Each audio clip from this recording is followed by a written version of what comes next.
Hello everyone, welcome to my channel. तो चलिए करते हैं आज की वीडियो को स्टार्ट। तो हमारा चल रहा है class 8 exponent and power exercise 10.2, जिसका हमने हमारे प्रीवियस वीडियो में किया था क्वेश्चन नंबर 2। तो आज हम लोग करने वाले हैं क्वेश्चन 3। तो चलिए जल्दी से करते हैं क्वेश्चन को स्टार्ट। ये देखिए, express the numbers appearing in the following statement in standard form. अब हमें जो ये स्टेटमेंट में जो ये नंबर्स दिए हैं, हमें इन्हें किस में चेंज करना है? स्टैंडर्ड फॉर्म में। तो स्टैंडर्ड फॉर्म में चेंज करना हम ऑलरेडी सीख चुके हैं। ये देखिए अभी क्या करेंगे, यहाँ पे हमें 1 को तो मैं एज इट इज लिख लूंगी। ये देखिए, ये मैंने 1 लिख लिया है। और ये देखिए डिनोमिनेटर में मुझे 1 के साथ कितने जीरो दिए हुए हैं? 1 2 3 4 5 6। इसका मतलब क्या है कि आपका जो ये है, इसका 10 का मल्टीप्लाई कितने टाइम हुआ होगा? 6 टाइम हुआ होगा, राइट। तो हम इसको क्या कर सकते हैं? 10 की पावर 6 लिख सकते हैं, राइट। तो मैं इसे क्या लिख लूंगी? 10 की पावर 6। ओके। अब देखिए स्टूडेंट्स, आप लोगों को पता है कि स्टैंडर्ड फॉर्म में जब हम नंबर को शो करते हैं तो हमारा डिनोमिनेटर में कुछ भी नहीं बचना चाहिए और हम उसे 10 के पावर में शो करते हैं, राइट। अब देखिए, ये आपका ये जो डिनोमिनेटर में पावर है, जब मैं इसे मल्टीप्लाई में ऊपर लेकर जाऊंगी तो ये जो मेरा पावर पॉजिटिव है, ये क्या हो जाएगा? मेरा नेगेटिव। हमारा एक रूल होता है कि अगर हमारा पावर न्यूमरेटर में है, अगर हम उसे डिनोमिनेटर में लेके जाते हैं तो पावर अगर हमारा पॉजिटिव है तो नेगेटिव हो जाता है, और अगर हमारा डिनोमिनेटर में पावर है और वो नेगेटिव है तो वो ऊपर जाके क्या हो जाता है? पॉजिटिव हो जाता है। तो यहाँ पे हमारा पावर क्या है? पॉजिटिव। तो जब हम इसे न्यूमरेटर में लेकर जाएंगे तो ये क्या हो जाएगा? हमारा पावर क्या हो जाएगा? हमारा नेगेटिव हो जाएगा। तो अब देखिए डियर स्टूडेंट्स, यहाँ पे मैं इसे किस तरीके से शो कर सकती हूँ? 1 multiply 10 raised to the power 6। So this will be my final answer. हम इसे स्टैंडर्ड फॉर्म में इस तरीके से शो कर सकते हैं। सो ये हमारा क्या होगा? ये हमारा होगा फाइनल आंसर। तो चलिए इसका हम सेकेंड पार्ट भी कर लेते हैं। हाँ, तो अब देखिए डियर स्टूडेंट्स, ये है मेरा क्वेश्चन 3 का पार्ट 2।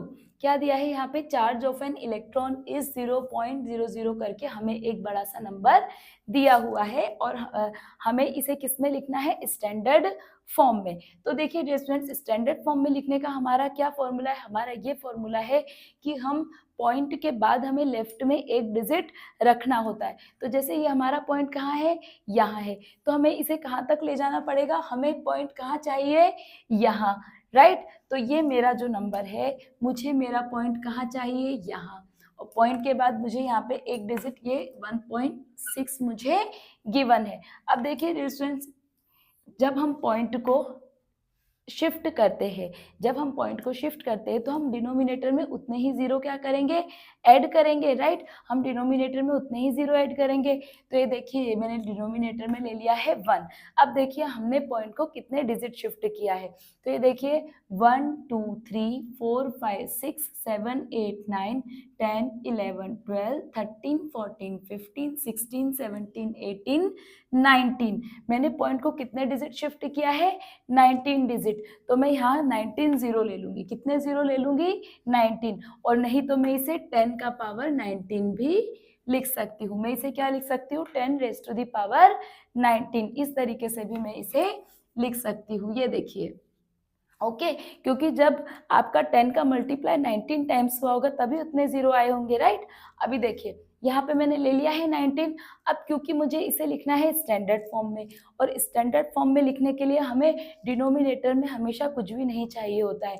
हमें मल्टीप्लाई करके पावर को 10 के नोटेशंस में शो करना होता है। तो ये देखिए 1.6 हमारा एज इट इज रहेगा, और मल्टीप्लाई में जब आप ये डिनोमिनेटर की पावर को ऊपर लेकर के जाएंगे न्यूमरेटर में, तो ये जो पावर आपका पॉजिटिव है, ये पावर आपका क्या हो जाएगा? निगेटिव हो जाएगा, राइट। तो ये आपका पावर हो जाएगा 10 रेज़ टू द पावर -19। सो ये हमारा बन गया है इसका स्टैंडर्ड फॉर्म।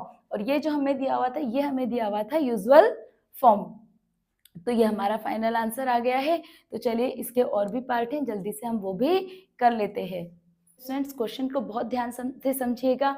ये देखिए, size of a bacteria is, आपको एक बैक्टीरिया का साइज दिया हुआ है और हमें इसे किस में शो करना है, हमें इसे शो करना है स्टैंडर्ड फॉर्म में। तो देखिए, हम सबसे पहले क्या देखते हैं कि हमें पॉइंट को कहाँ तक शिफ्ट करना है, हमें पॉइंट के बाद लेफ्ट में एक डिजिट चाहिए होता है। तो अगर मेरा पॉइंट यहाँ पे है तो मुझे पॉइंट कहाँ चाहिए, यहाँ 5 के बाद मुझे पॉइंट चाहिए। तो ये देखिए, ये मैंने ले लिया है 5, राइट, और मैंने यहाँ पे पॉइंट को ले आई हूँ। अब पॉइंट के बाद अगर कोई आपका डिजिट नहीं है तो आप पॉइंट को के बाद 0 भी लिख सकते हैं, राइट, आप पॉइंट के बाद 0 भी लिख सकते हैं। और इसके बाद मैंने डिनोमिनेटर में ले लिया है 1। अब देखिए, यहाँ पे मैं पॉइंट को कितने डिजिट शिफ्ट कर रही हूँ, 1 2 3 4 5 6 7। मैं पॉइंट को कितने डिजिट शिफ्ट कर रही हूँ, 7 डिजिट। इसलिए मुझे 10 की पावर कितनी लेनी पड़ेगी, 7, राइट, मुझे 10 का पावर कितना लेना पड़ेगा, 7। अब क्योंकि स्टैंडर्ड फॉर्म में शो करने के लिए हमें डिनोमिनेटर में कुछ भी नहीं रखना होता है, तो हम इसे कहाँ ले जाएंगे, हम इसे न्यूमरेटर में लेकर जाएंगे। तो ये देखिए डियर स्टूडेंट्स, अगर 5 के बाद आपका कोई डिजिट नहीं है तो आप इसे सिंपली सिर्फ 5 भी लिख सकते हैं। ये आपका पॉइंट आपको लगाने की नीड नहीं है, क्योंकि पॉइंट के आगे आपका कोई भी डिजिट नहीं है। तो मैंने 5 ले लिया है और मैंने लगा लिया है मल्टीप्लाई का साइन।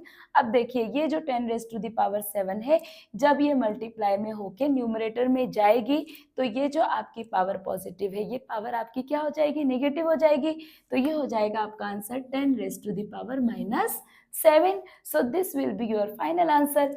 ये हमारा यूजुअल फॉर्म था, ये हमने इसको स्टैंडर्ड फॉर्म में कन्वर्ट कर दिया है। तो आई होप आपको अभी क्वेश्चन बहुत अच्छे से समझ में आ रहे होंगे। तो चलिए जल्दी से हम आगे भी कर लेते हैं क्वेश्चंस। ये देखिए, यहाँ पे हमें क्या दिया हुआ है, size of a plant cell. हमें दिया हुआ है एक प्लांट सेल का साइज और हमें इसे चेंज करना है स्टैंडर्ड फॉर्म में। तो सबसे पहले हम क्या करेंगे, सबसे पहले हम देखेंगे कि हमें पॉइंट को कितने डिजिट शिफ्ट करना है।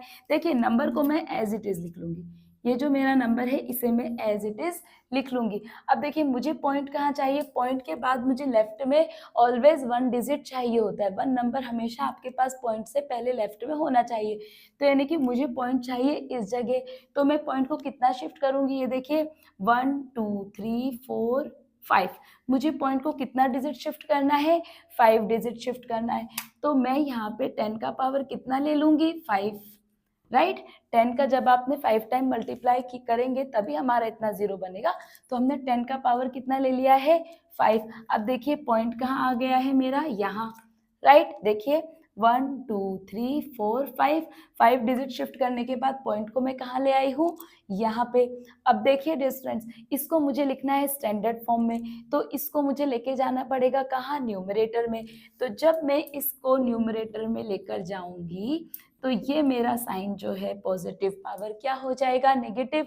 तो ये हो जाएगा 10⁻⁻5।